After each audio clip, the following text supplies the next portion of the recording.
what were you doing before medical device sales? I was a Starbucks barista, plain and simple as that. It was like a month and a half of doing this, man.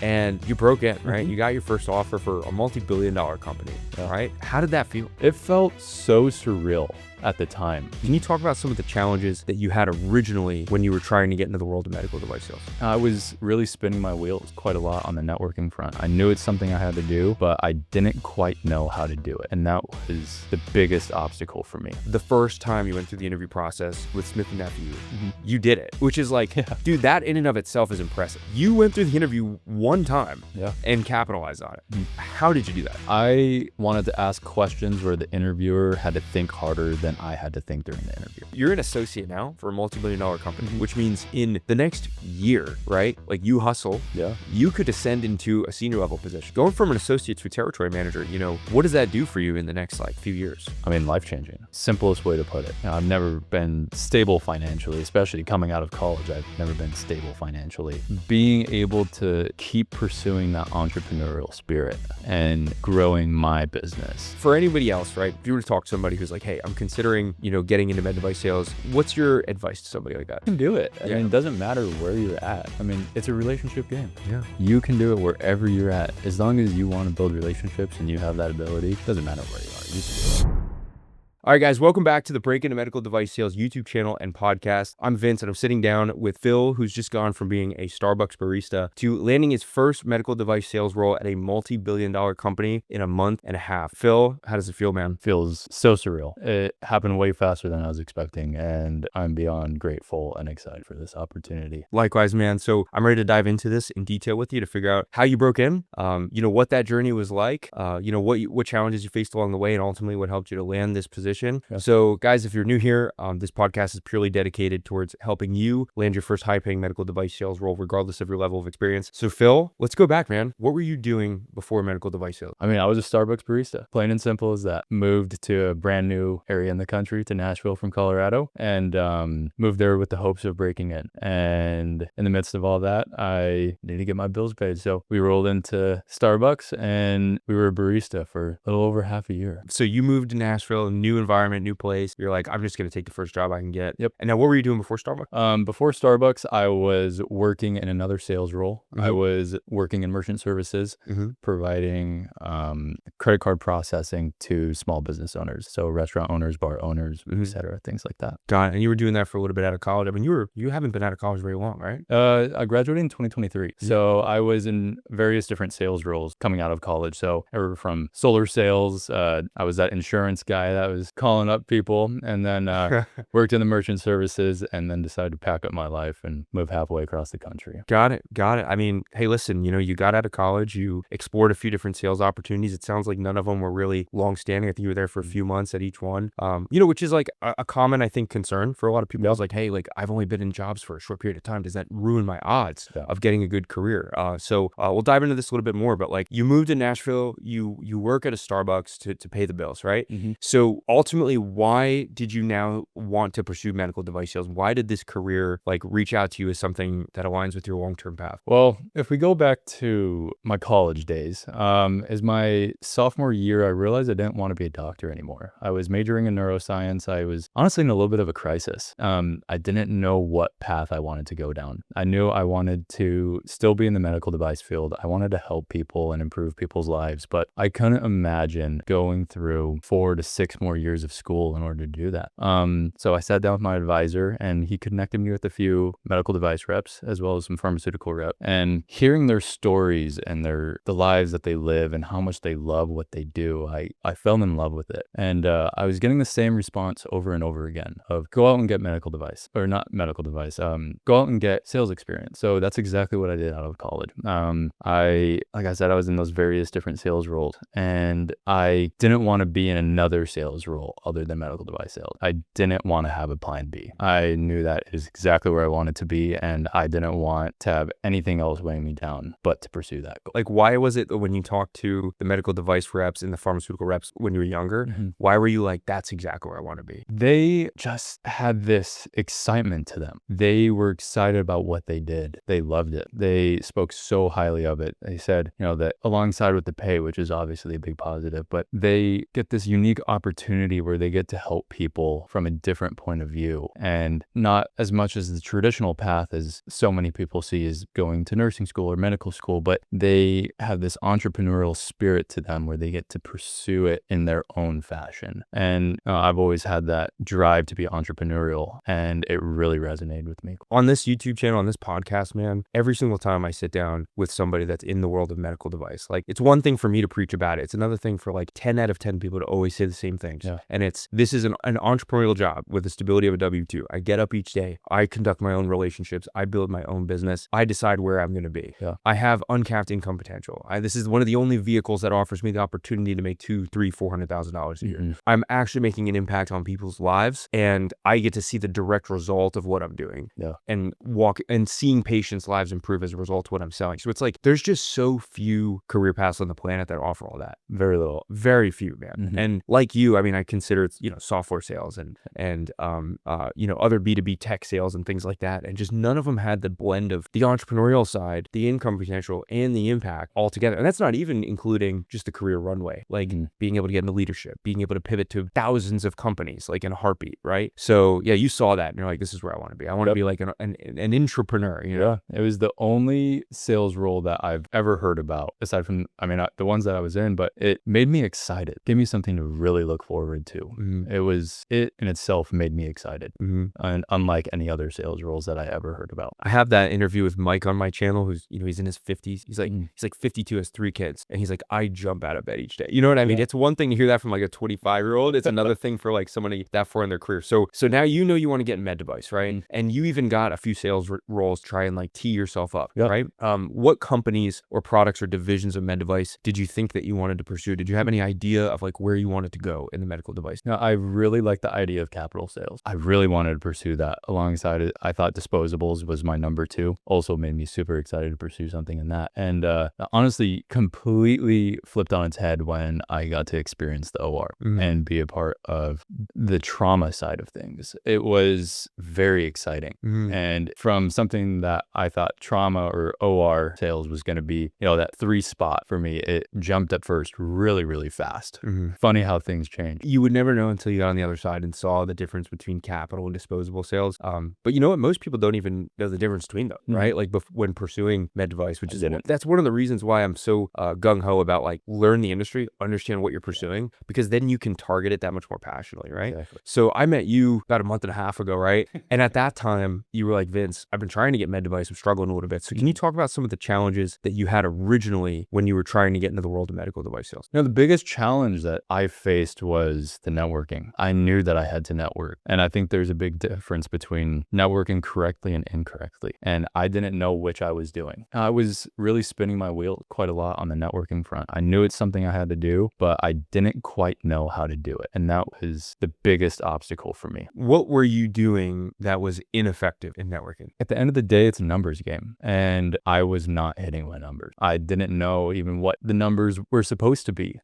And I realized looking back that I was not putting in nearly enough on the networking front. That was what was leading me to not see the results that I was hoping for. Networking is like, Phil, I get reached out to people all the time saying like, hey, Vince, I've been trying to get into medical device sales for 6 months to like 3 years, right? Like it's all over the place. And I literally get messages on LinkedIn every day about this. And it's always like a combination of just like not knowing what you don't know and like, hey, I know I need to network, but like, what am I doing wrong? Or like, hey, like, I updated my resume on LinkedIn. What am I doing wrong? Like I'm applying to a ton of jobs. What am I doing wrong? And it's just like first off, like you said, volume game. Like, this is not a network for a week and you're done thing. So we'll talk more about kind of the strategy that you had taken and the approach that you had taken. How long were you spinning your wheels, trying to break into med device? Oh, geez. I would say, I started as soon as I moved to Nashville, which was August 2025. Yeah. Okay. So almost a year. Almost a year now. Yeah. Coming up on it. And I was doing my form of networking at the time for, 4 or 5 months is about how long I was doing it. I was just dead end after dead end after dead end. I was just not seeing any result from it. How did that make you feel? Like how and like I'm the reason I'm asking that is it's like what's impressive is that you went through that and you still pursued it, right? So like how did you feel at that time? Were you like, I should just give up on this career altogether or what? There's ups and downs, right? In sales, you're always going to be told no. Consistently, you're always going to get told no. And you got to get used to it. But sometimes the no's are harder depending on the day. There is a lot of ease and flows to it. There's ups and downs. And I just remember is one day that I was feeling just so defeated throughout it. And, I had a couple days like that throughout it. And I was like, is this really the right area? Is this really the place that I want to be? And I kind of had to do a different form of looking at it. Is, if it's this hard to get into, it has to be worth it. It has to be worth it to keep pursuing it. And that was the mindset that I had every single day, was it has to be worth it if it's this hard. I love that perspective, man. And I talk to people daily, right, that are like, I want to get into med device vent, right? And I want these things. I want to be making several $100,000 a year. I want to pursue a career that provides all this to me. And I'm like, look, like you're pursuing an opportunity to be in like the top 1% of the country and be associated with those people. Yeah. Just know right now, it's not going to be easy. So like, if you're going to back that up, like you've got to bring that effort, right? So with that being said, right, like why did you know that networking was the way to get in this industry? How did you know that? No, from the few people that I spoke to. I want to say I spoke to a lot up until I'd say a few months ago. But I kept getting the same answer over and over and over again, was it's a networking game. You have to be in the loop. And if you're not already in it, you have to find a way to get into it. And that means you have to build a relationship to get to that point. The power of networking is that like that's how you get access to the job opportunities that aren't even posted, man. Yep. The job that you had taken, it was never posted, right? Never posted. Yeah. All right. So we'll talk about that. But that's how I broke in too, is the job I was offered was never posted. And I know that feeling of failure too, man. I mean, I my first series of interviews with a med device company, I was so pumped. I finally made it to the interview process and I got to the last round and I got rejected. And I was like, dude, like I know I have to do this again. And like, oh my God, like, dude, I was so discouraged. But ultimately it was from the networking that, spawned the opportunity that I got. And what, just like you, it wasn't posted. So let's go back 2 months ago, right? Month and a half ago. I remember you reached out to me, right? You filled out an application or something somewhere. And I still remember giving you the phone call. And I was like, hey, Phil, what's up, man? I got your application, XYZ, this and that. And you sounded defeated, man. You're like, dude,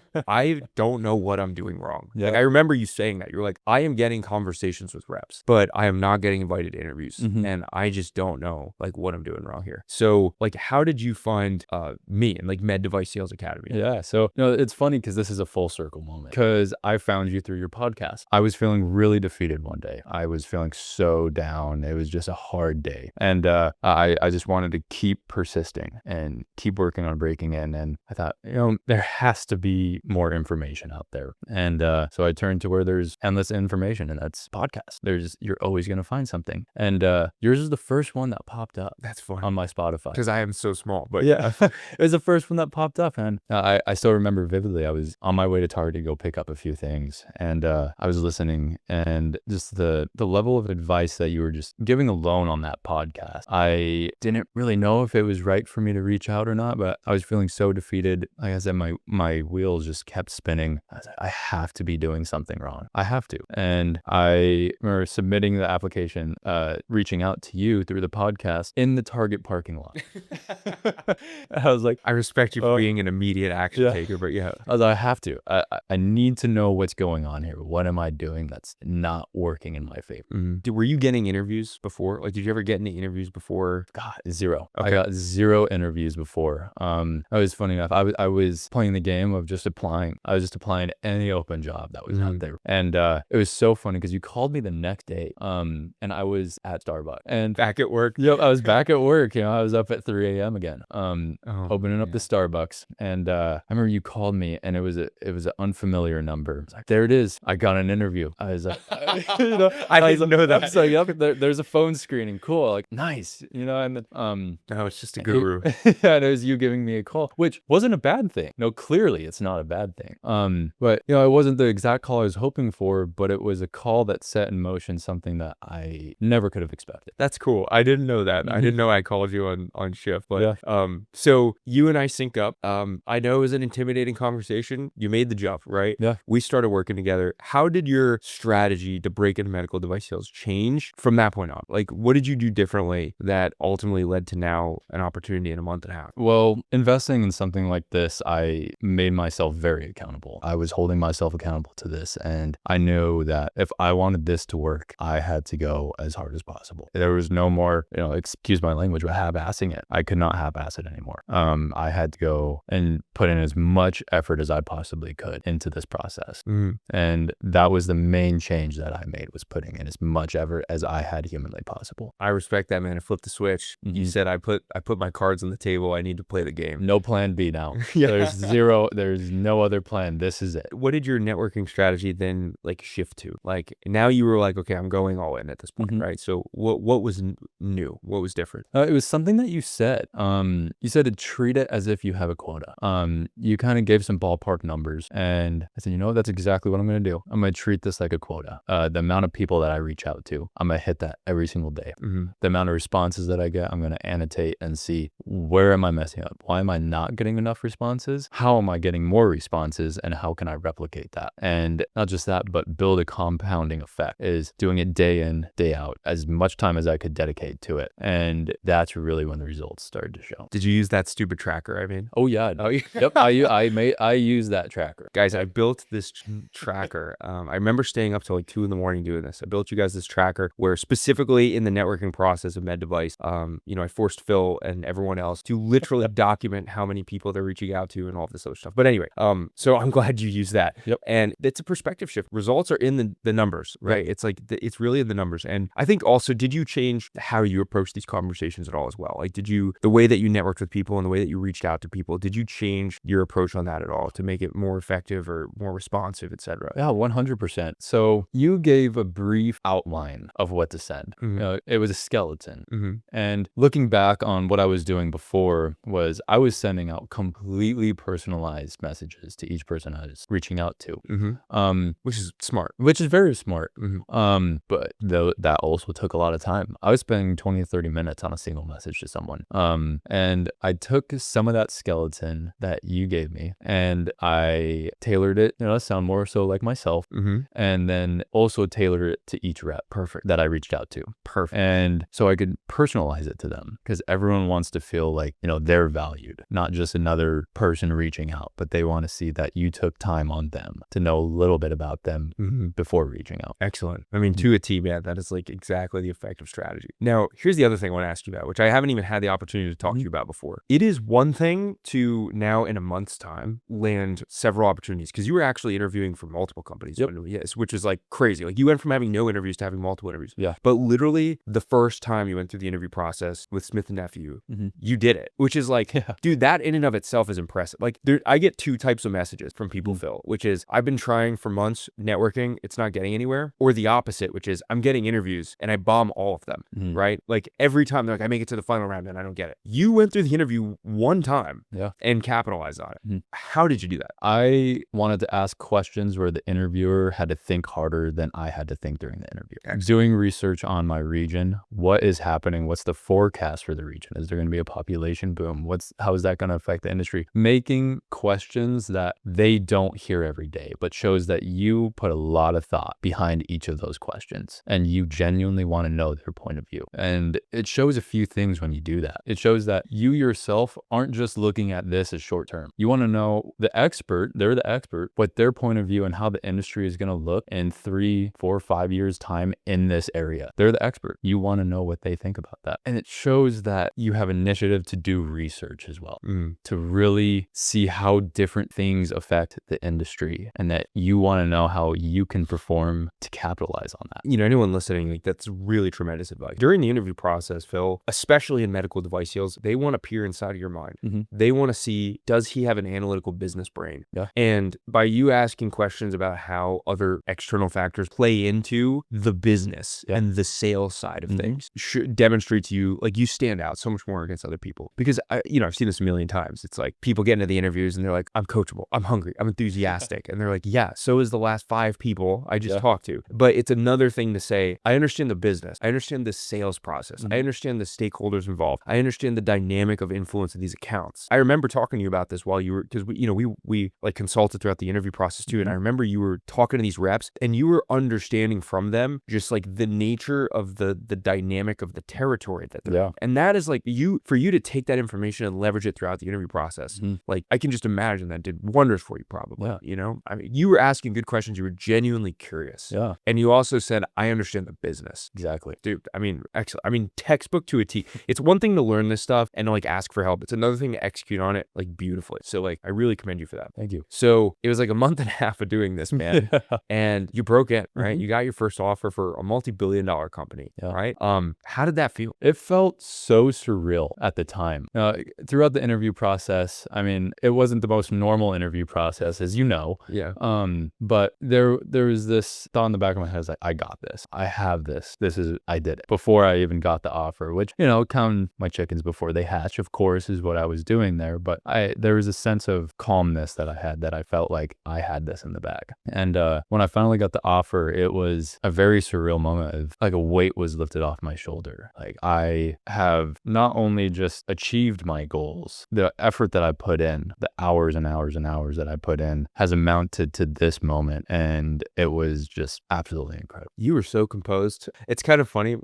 Most people get really, really nervous, especially as you get farther along the interview process. I remember talking to you. We had like a few like Zoom calls and phone calls and stuff, and you were just like, "Yeah, I think it's coming." Yeah. I was like, "Okay." I was very confident. Yeah. I loved it, dude. I loved it, and I could sense, like you, we don't celebrate till we get the offer, right? But at the same time, I just felt it coming. Yeah. It was like we just knew it just from the culmination of all that hard work that you had done. So, I was super excited for you. So, tell us a little bit just about you don't have to get into the nitty gritty detail with respect to the company and everything like that, but just tell us about like the career path that this is now, catapulted you into, because now you're an associate for a multi-billion-dollar company. Yeah. What do the next 5 years look like for you? For me, I think the next 5 years is understanding the depth of this industry, and not just the product. The products, that knowledge will come. Everyone knows their products, but understanding the industry as a business, because at the end of the day, that's what it is. You need to know how you can grow the business. You need to know the product. So does everyone else. But how can you demonstrate that you are knowledgeable enough to make this business grow in another form? And really learning how it runs, kind of taking it bit by bit, and not just executing it well, but efficiently to really see the success. You're going to do great. The people that succeed in med device are the analytical thinkers. They're the ones that approach everything with an attitude of like humility. I'm here to help. Yeah. It's not the alpha annoying sales guy that's like pushing people into a corner. Like, it's doctors don't want to talk to people about that. You have the same, like, you have the demeanor that like successful reps have, right? And I can tell that you're more poised about it now, and you understand that like the curiosity has brought you here. No. So now you're gonna do great, man. Once you are in the industry and you serve as a partner and a consultant to the physician in the hospital and whatever place of service it is, it might be a clinic, it might be a surgery center, depending on which role you get into, that's when they really value you. And how you can make their business grow. Exactly. It's funny, I was talking to one of the other folks in the community, because he's interviewing with whatever, I'm not going to name any names. He's interviewing with a company that's mainly selling tests to clinics in the GYN space. And he's like, Vince, like, they don't even purchase the actual tests. They just refer the patients out to labs to get the test done. So like, how do I influence the sales process? And it's like, to be a consultant and understand the physician's, like the patient journey with that physician. Right? Because then you can integrate your product in there once you understand how that patient taking that test impacts their business, their relationship with the doctor. Right? So, but anyway, we can nerd out on this stuff later, right? For hours on that. So, you're an associate now for a multi-billion-dollar company, which means in the next year, right? Like, you hustle. You could ascend into a senior level position. As a matter of fact, I think you said even the team that you're on, you might even have the potential to do that sooner. But like, going from an associate to a territory manager, what does that do for you in the next like few years? I mean, life changing. It's the simplest way to put it. Financially speaking, I've never been stable financially, especially coming out of college. I've never been stable financially. So that alone will provide so much on that aspect of things. And being able to keep pursuing that entrepreneurial spirit and growing my business. It's my own little personal business inside of this business. Right. Growing that and being able to nurture that entrepreneurial spirit is, I'm just so excited for it, and excited to see how it grows and how I also change throughout that process, and how much I'm going to learn is so beyond my understanding. And I'm very excited to dive right in. Yeah, you're gonna love it. It's one that when you're an associate, you're like supporting the senior team and you're helping them grow the business. And then once you're a TM, like a full line rep, a territory manager, it's your baby. And there's a different sense of ownership. There's like, that's when you're jumping out of bed each day, because it's like, hey, they need me. me. These are my relationships. Yeah. And it's cool, man. It's just cool. And you're also only 10 to 12 months away from making 150 to 200 grand a year. You know what I mean? It's just like you have so much ahead of you now that this is real. Yeah. So what does this do for you in your life, over the next couple of years now? Like where does this put you, moving forward, and how does this change your life outside of just work? Looking at this experience, starting, it's starting very soon, where I'm going into this associate role, is I'm not sure exactly what I'm going to be expecting. I know there's going to be long days. I'm going to be bouncing between hospitals, helping out these reps, these territory managers. And I think there's going to be a sense of organization that I'm going to need to also work on myself, how I can organize my schedule best so that I can serve these people the best, especially in this associate role. And during that time, how I can learn as much as possible. And then over the next few years, advancing into a territory manager position, how that'll affect my life is, again, it's going to be another reorganizational shift. How can I balance this new position to then also have, how can I reformat my quality of life? Because I haven't had I'm not saying my life's bad. I have a great quality of life right now, but seeing how it's going to shift over the next few years to where there's a sense of financial freedom now, how that quality of life is going to change. I think it's only going to go up from here.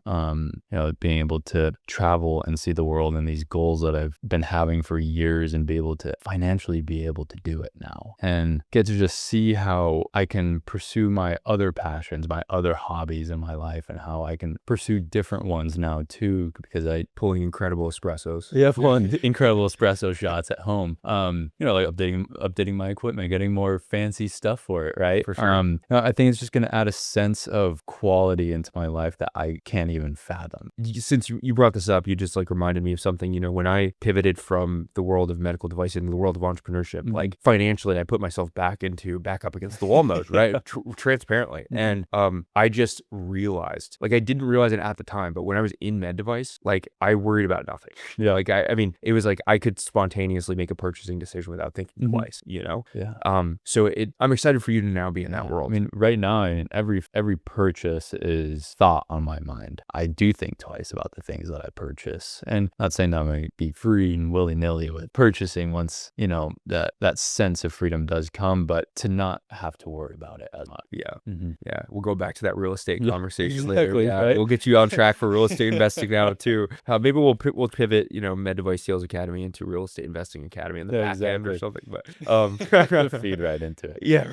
Well, so Phil, this is seriously an incredible journey, and I just this had made me feel so wholesome, just because you are somebody it's so inspiring, because you're not somebody that came to me saying, I need help, I'm in a good job right now, I have all the money in the world, XYZ, I have a great resume, all this stuff. You're dude, I don't have any experience, I work at a Starbucks, my back's up against the wall already. Yeah. You had all of the reasons to not want to work with me, or anyone else, transparently, and you had also all of the reasons to doubt breaking into this industry. You know what I mean? It's hey, I'm a Starbucks barista right now, and you were in a spot financially where you're hey man, I just you weren't flying with the Eagles. You know what I mean? Yeah. So it's incredibly inspiring, that because you had every excuse to not succeed with this.